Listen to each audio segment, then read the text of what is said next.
کلاسوں کی اسٹوڈنٹ ہوں۔ میرے عزیز ساتھیوں، آج میری تقریر کا عنوان آپ سب جانتے ہیں، جشن آزادی۔ جیسا کہ پاکستان کے بچے کو پتا ہے کہ پاکستان 14 اگست 1947 کو وجود میں آیا اور آزادی کا دور شروع ہوا۔ آج میں آپ کی نظر ایک اہم بات پر کروانا چاہتی ہوں۔ بائبل مقدس میں ہمیں وطن کے بارے میں کیا کہتی ہے؟ کیا ہم جانتے ہیں کہ ہمیں اپنے ملک کے ساتھ کیسا رہنا چاہیے؟ کلام مقدس میں لکھا ہے ملک میں آباد رہ اور اس کی وفاداری سے پرورش پا۔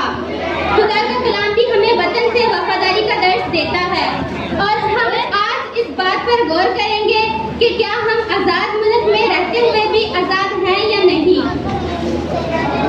خدا نے بنی اسرائیل کو وعدے کی سرزمین دی اور وہ آزاد ہو گئے۔ آزادی سے رہنے کے لیے کیا آج بھی خدا ان کے ساتھ ہے؟ جی ہاں، بالکل خدا اپنے وعدے کے مطابق ان کے ساتھ ہے۔ خدا نے ملک پاکستان دیا جس میں ہم رہتے ہیں اور زندگی بسر کر رہے ہیں۔ ہمارے روزگار اس ملک میں ہیں۔ کچھ لوگوں کا خیال ہے کہ ہم اس ملک میں آزاد نہیں ہیں، لیکن میں آپ کو یہ بتانا چاہتی ہوں کہ ایسا نہیں ہے۔ اگر ہمیں کچھ ناگوار باتیں اپنے ہمسایوں بھائیوں سے سننے کو ملتی ہیں تو کیا ہوا؟ اگر ہمیں صفائی ستھرائی کے کام کے لیے رکھا جاتا ہے تو کیا ہوا؟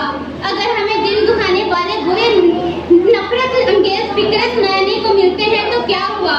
ان سب باتوں کے لیے صرف میں ایک ہی آیات کہنا چاہوں گی، خوشی کرنا اور نہایت شادمان ہونا، کیونکہ آسمان پر تمہارا اجر بڑا ہے۔ شاید ہمیں اس لیے اس ملک میں اس کی خوشی کریں اور سب کچھ برداشت کر کے آسمان پر اپنے اجر کے لیے اپنے اجر کو حاصل کریں۔ تو بات کرتے ہیں پاکستان کی پاک سرزمین کی۔ یہ سرزمین مسلمانوں کے ساتھ ساتھ مسیحی بھائیوں کی بھی کوششوں سے بنا۔ تاریخ میں شاید ہمیں کم ہی اس بات کا ذکر ملے، لیکن در حقیقت یہی ہے کہ مسیحی لوگوں بھی پاکستان بنانے میں پیش رہے۔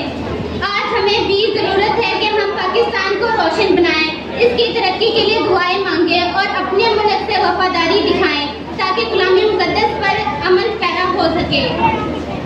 اور وطن عزیز ہے بھی، اور وطن سے محبت کا اظہار کرتے ہوئے میرے ساتھیوں ایک خاص بات کے ساتھ اختتام کروں گی۔ اگر آپ کو لگتا ہے کہ آپ آزاد ملک میں رہتے ہیں اور آزاد زندگی گزار رہے ہیں تو خداوند کا شکر ادا کریں، لیکن اس کے ساتھ ساتھ دیکھیں کہ ہم کس کے غلام ہیں۔ یقیناً ہم گناہ کے غلام ہیں۔ میرا یہ پیغام ہے کہ دنیاوی آزادی کے ساتھ ساتھ روحانی آزادی بھی تلاش کریں اور خداوند یسوع مسیح پر ایمان لا کر گناہ کی غلامی سے آزاد ہو کر ہمیشہ کی زندگی کی آزادی حاصل کریں۔ علامہ اقبال کے اس شعر کے ساتھ اختتام کروں گی۔ غلامی میں نہ کام آتی ہیں شمشیریں نہ تدبیریں، غلامی میں نہ کام آتی ہیں شمشیریں نہ تدبیریں، جو ہو ذوق یقین پیدا تو کٹ جاتی ہیں زنجیریں۔